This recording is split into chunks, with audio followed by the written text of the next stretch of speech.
Welcome to February Wealth Call here for the Emerson Group. My name is Nick Emerson, real estate wealth advisor with a specialty in rental property owner representation and an emphasis with 1031 exchange or tax deferred reinvestment. Today we're going to be talking about one of the most misunderstood aspects of buying and selling, which is the solar component. There's been a lot of more prevalent cases for us where we're working with a lot of buyers and sellers where solar is a part of that equation on both sides. And one aspect to know is that, well, they weren't all created equal. So understanding and realizing some of the impact that not understanding, I guess, what to look for, we've learned that, hey, that can cost you thousands of dollars. So today, we're going to talk about things you should be on the lookout for, how to better understand whether a system is a benefit or a disadvantage.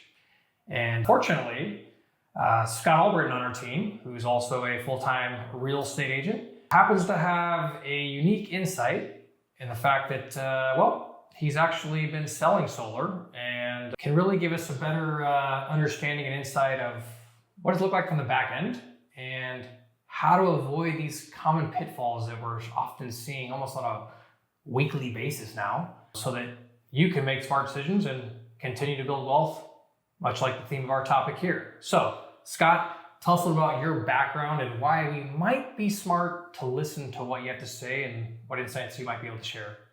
Yeah, sounds good. So, been selling solar, been in the solar industry for about 6 years now. Got started in 2020. A lot has changed in that period of time, and the landscape of solar ownership has gone through one major adjustment that we'll cover, going from NEM 2.0 to 3.0, which we'll get into in just a minute here. But yeah, in advising clients and those that have gone solar over the years, there's a lot of misunderstandings and there's a lot of misinformation, as well as individuals that are selling and working in the solar industry that may not have the best interests of their clients in mind.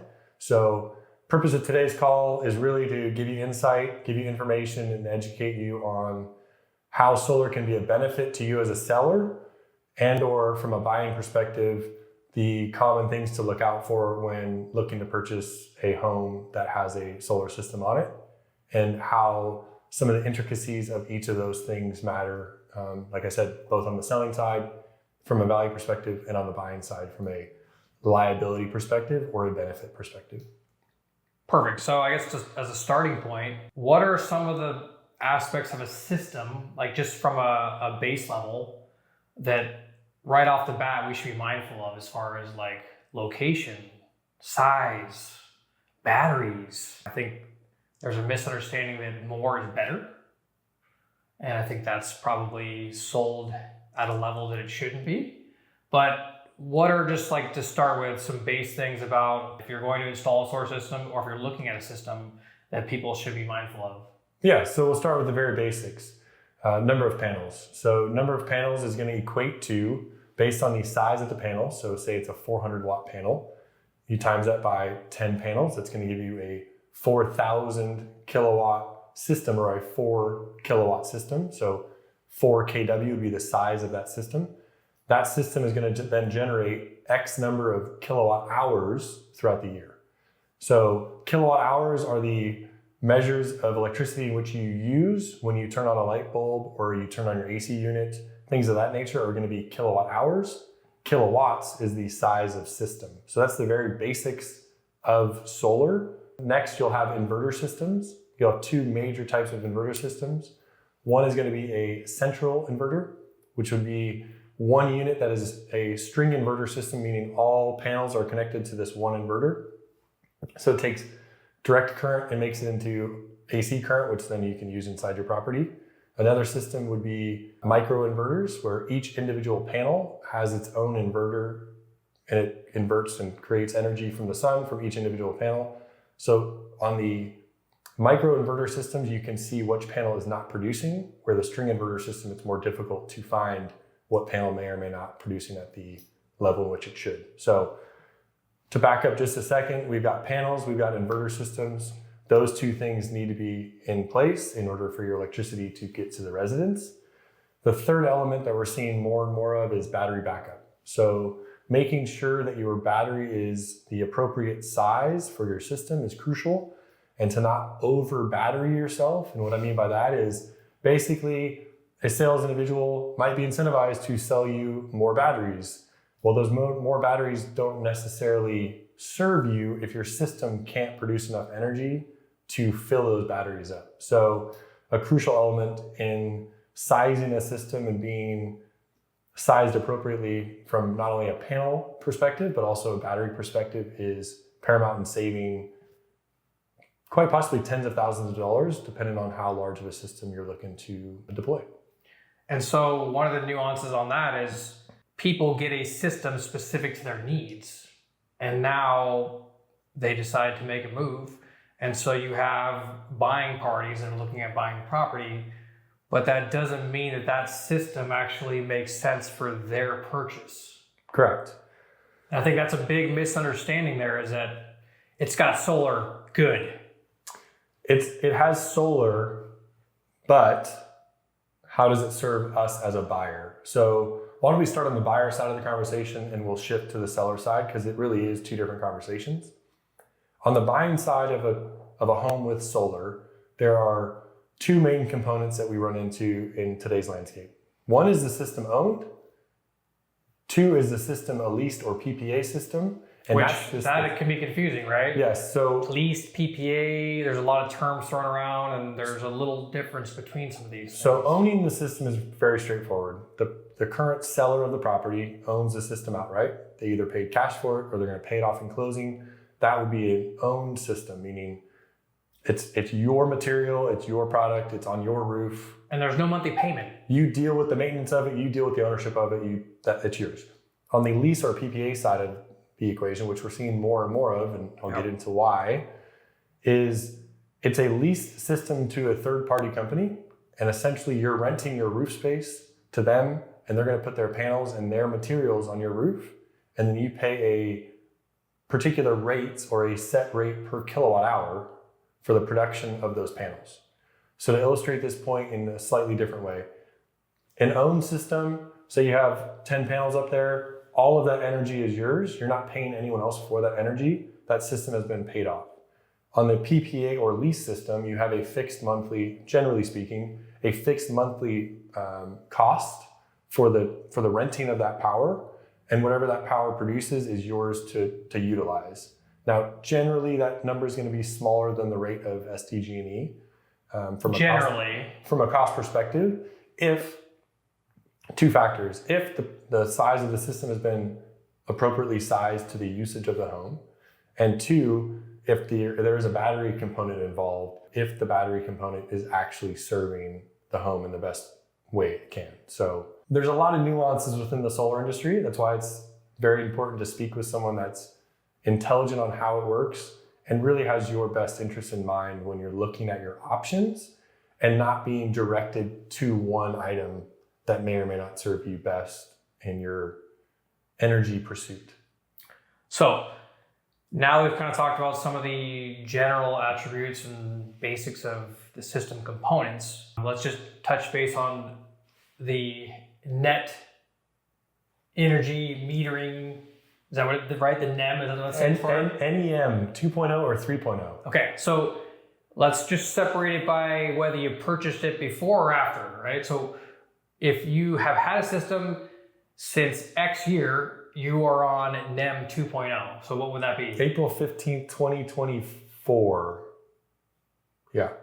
So essentially, if you're looking at buying a property and you know the system's been on there for a couple of years or greater, that's probably initially might be a better sign than not, because it's on a more effective and efficient NEM 2.0, which ultimately means you get more value for what you're producing, right? Correct. And then you also have the ability to get it at a certain rate buyback from the local SDG&E. SDG&E or municipality, wherever you are in California. Yeah, so Nick's got it. So NEM 2.0, so our conversation is going to kind of shift to the seller side of the equation now.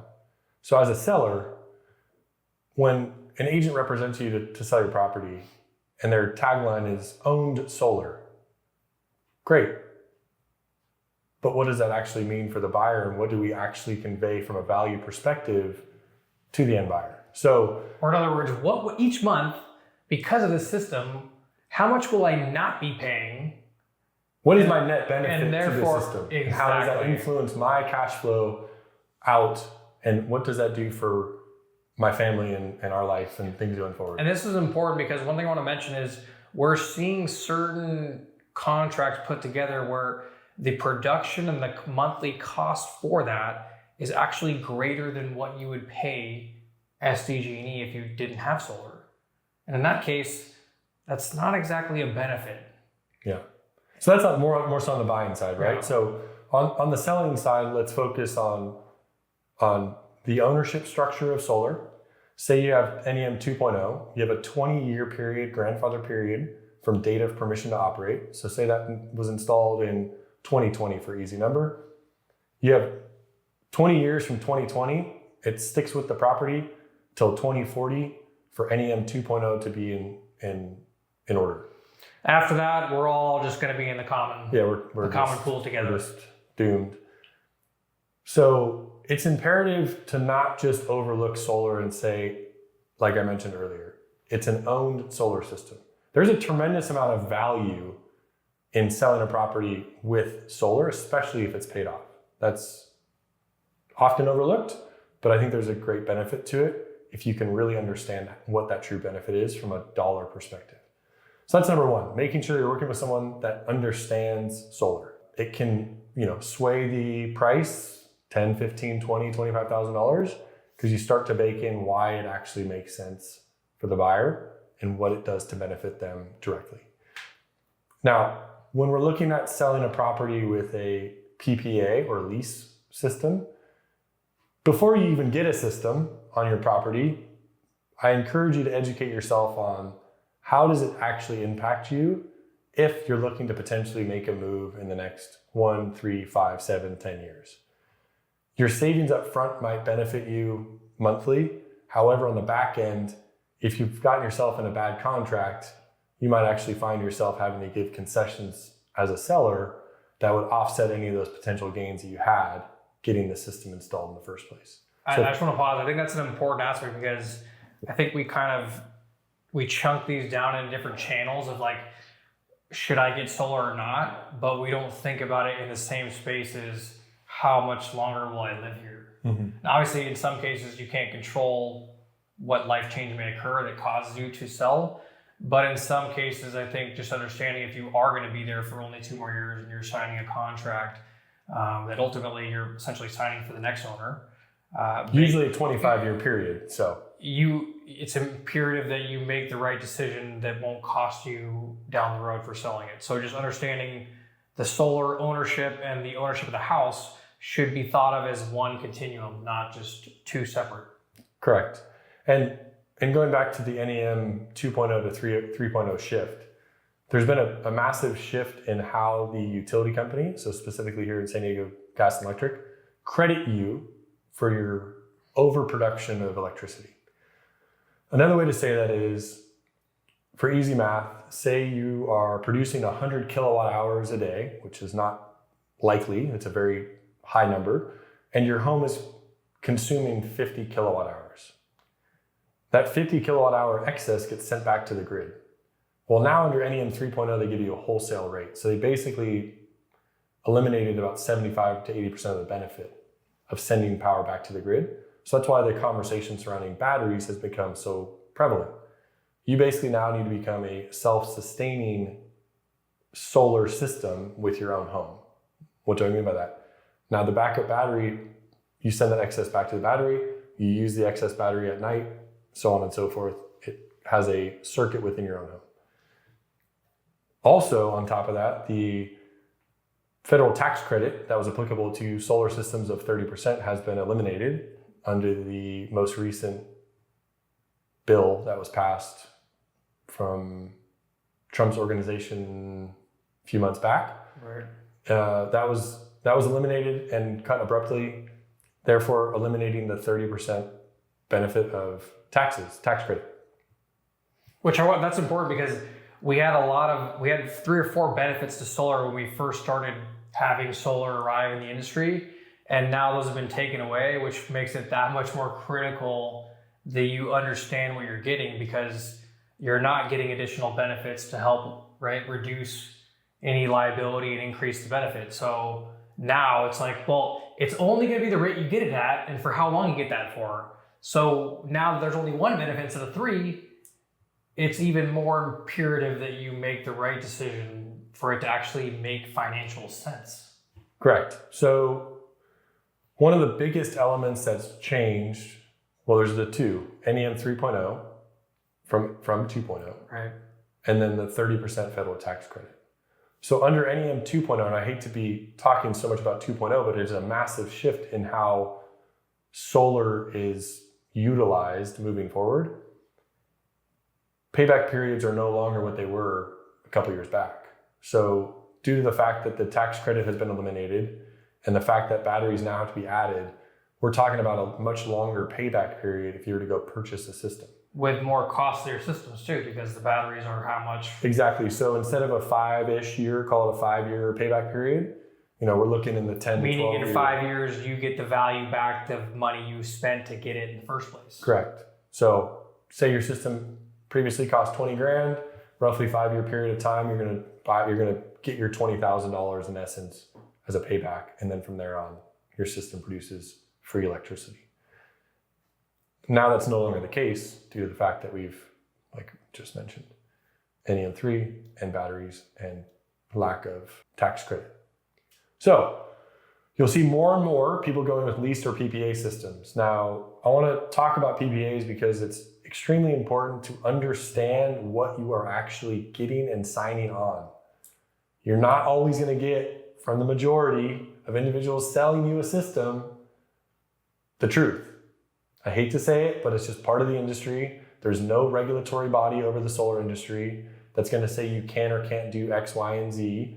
So there's, people out there that don't care about homeowners and they just want whatever they can get. So, which is to say that Scott helped me understand that the commission is not regulated, meaning any salesperson with solar can essentially build in their own compensation. They can kind of do whatever they want and they can mask it however they choose. So that's why it's a So you might not actually be paying for just a system, but also for their lunch for the next 2 years. Yeah, okay. Or more. With that being said, my encouragement to you in exploring solar is if someone's going to be selling you or helping you navigate the solar realm, you want to know your options. You don't want to be presented with one. You want to know, well, what about a 0% escalator on my PPA where it doesn't go up for 25 years? What does that look like?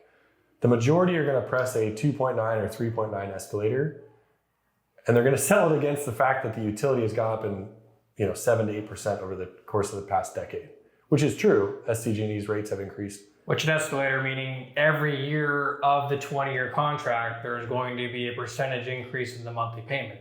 By 3.9 or 2.9%, whatever right. That is, typically speaking. Which also might sound innocent, but if you're not familiar with compound interest, that will drastically change your payment from year 1 to year 10 to year 20.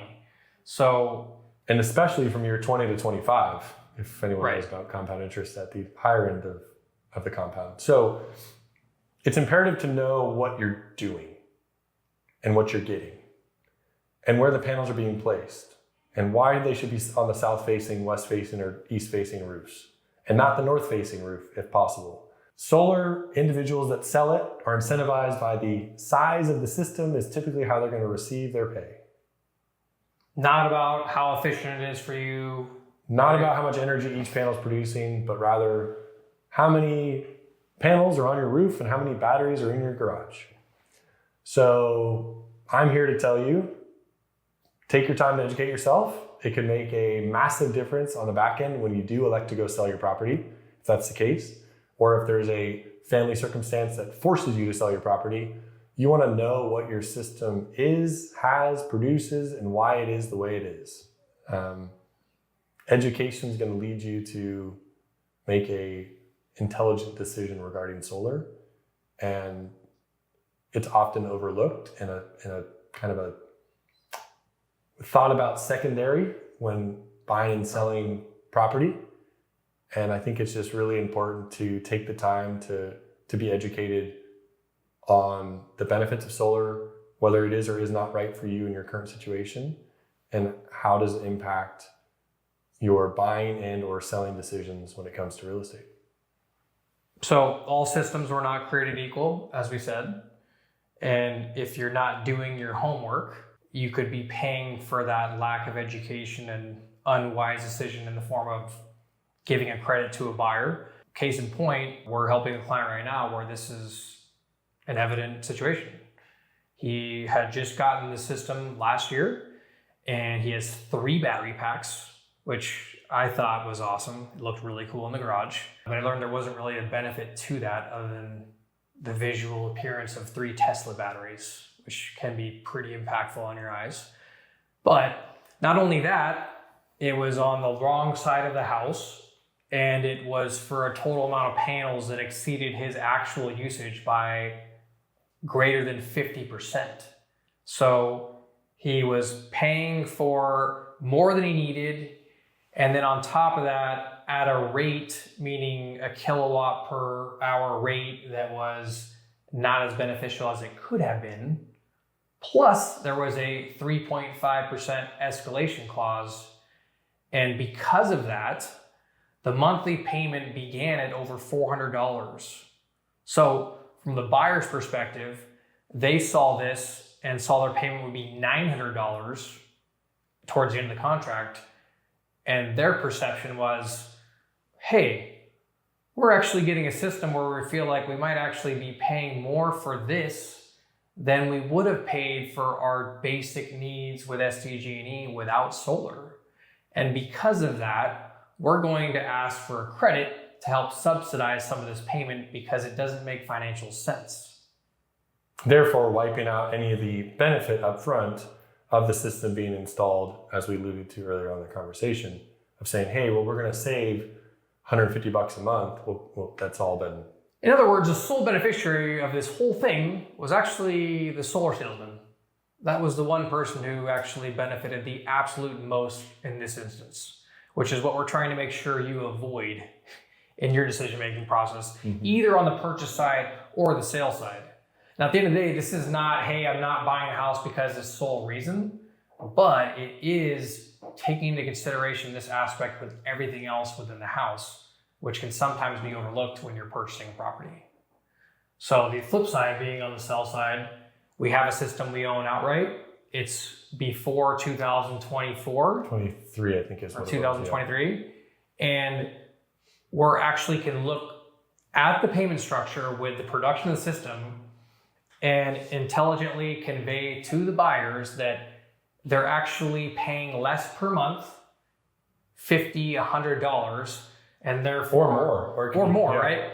And then we expand that throughout the life of the system to realize this is actually a $20,000 value to you throughout the life of it. And therefore, doesn't that make your decision easier about wanting to buy the house? It helps to illustrate the true value of what it brings to the end buyer from the selling perspective, from the seller side. And on the buying side, it's about being educated and understanding whether or not it's a good or bad system in the sense of structure, and utilizing your intelligent information regarding solar to negotiate, appropriate concessions if need be. So a couple common pitfalls, I think, and I'm just going off the cusp here, Scott, so I'll let you validate this, but owning versus leasing isn't good versus bad. Correct. Meaning it doesn't matter if it's owned or if it's leased, there's still inherent value on either one of them or non-value. So just know, I think for me, the perception was like, oh, lease is bad, owning is good. In fact, we've actually had recently a couple leases that were put together many years ago where it was very evident that this actually would be a subsidy, so to speak, and help save them money, even though it wasn't owned. So that's one thing, right? Knowing that it doesn't matter if it's owned or leased, it's getting more information to know that. Second thing is, if you're leased, is the 2.0 versus 3.0 even applicable? Because the owner of the panels, or they're the one who actually realizes that? Yes. So meaning if it's owned, you care about the net metering, right, tier. If it's leased, that's irrelevant because that's not baked into your lease contract. yes and no, and there's an indirect relationship, not an indirect, but there's a relationship between the two. So if it's an NEM 3.0 system, it's going to be a more expensive monthly cost due to the fact that you have to accommodate for a 10 to 12 to 15,000 plus dollar battery, depending on how many batteries are in the system. So to answer your question more directly, or to in agreement to your statement is, yes, it doesn't matter as much if it's a PPA or lease system, NEM2 or NEM3. It matters on the monthly cost because you're paying for a battery and a system on 3 versus probably not paying for that on 2. So, but what I just heard you say was it does matter if it's 3.0 or 2.0, because if it's 3.0 in the lease paradigm, inherently you're going to have a greater monthly payment because that comes with a battery you didn't have to previously get. Correct. Okay, perfect. Yeah, and one last thing, because it's a question I get all the time, and we can end on this, and if you have any questions, happy to answer those as appropriate, but do I need to add a battery to my NEM 2.0 system? And the broad stroke answer is most likely not. The reason for that is you're probably not producing enough energy already, so you probably have a true-up bill to some degree at the end of the year. And then 2, on top of that is when you're sending your excess power back to the grid throughout the daytime, you get credited under NEM 2.0, you get credited at the going retail rate. So in essence, adding a battery pack to your system is a 10 to 12-ish $1,000 expense. And if you just look at it purely from a financial perspective, most often, 90+% of the time, it's not going to ever pencil. So question I get frequently and wanted to address that. Yeah. Batteries have their place. They serve their purpose in the right situation and setting, but they are not to say, I want a battery, so let's get a battery. From a financial sense, they generally don't pencil. Well, I trust that this conversation has been helpful and insightful for you to understand, maybe recognize where to be looking, what information to be looking for, and what assumptions to have or not have, right, when looking at a property either as a purchaser, or how to make sure you're conveying the information if you are on the sell side, if it's a value, right? And if it's not, maybe how to make it look a little less unfavorable from that standpoint.